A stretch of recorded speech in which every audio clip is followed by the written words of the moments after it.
د وطن میډیا درنو لیدونکو په سلامونه مو هرکلی کوم. دا هم تازه او مهم خبر.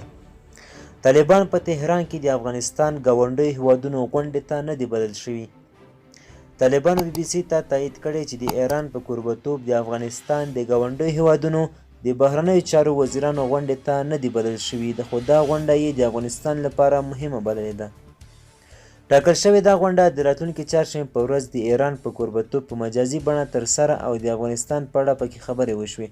د طالبانو د ویاند یو مرستیال بلال کریمي په دې اړه بي بي سي ته وویل چې دا غونډه د افغانستان د ګاونډیو هیوادونو خپلمنځي غونډه ده او دوی ته بلنه نه ده ورکړل شوې. په کابل کې د ایران سفارت پر ټویټر بیان کې ویلي چې په دې غونډه کې به د افغانستان د راتلونکي په اړه د خبرو پر دوام ټینګار وشي. د روسیې په ګډون د افغانستان په اړه د ګاونډیو هیوادونو دا دویمه غونډه ده. ورته لومړۍ غونډه د پاکستان په کوربهتوب جوړه شوې وه. دا په داسې حال کې ده چې اوس په ایران رسنیو کې د طالبانو د حکومت رسمیت پیژندلو راپورونه یوه حساسه مسله ګرځېدلې ده.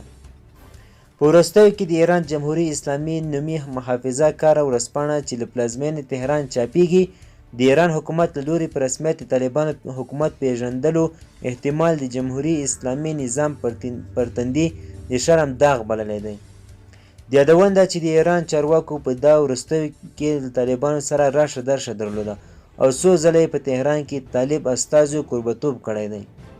د ایران مجلس شورا یا پارلمان استازي احمد نادري دا وروستیو کې طالبان د سیمې اصلي تحریک نوم ورکړی او په وینا یې له طالبان سره همکاري کیدای شي په افغانستان کې د ثبات او د داعش پر څیر ډلو د نفوذ مخنیوی لامل شي.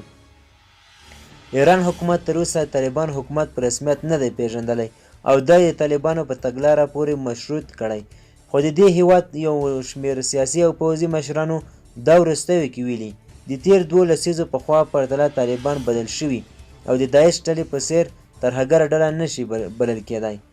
دوستانو زموږ خبر تر همدې ځای و. د لا زیاتو معلوماتو لپاره زموږ چینل سره سبسکرایب کړئ. مننه.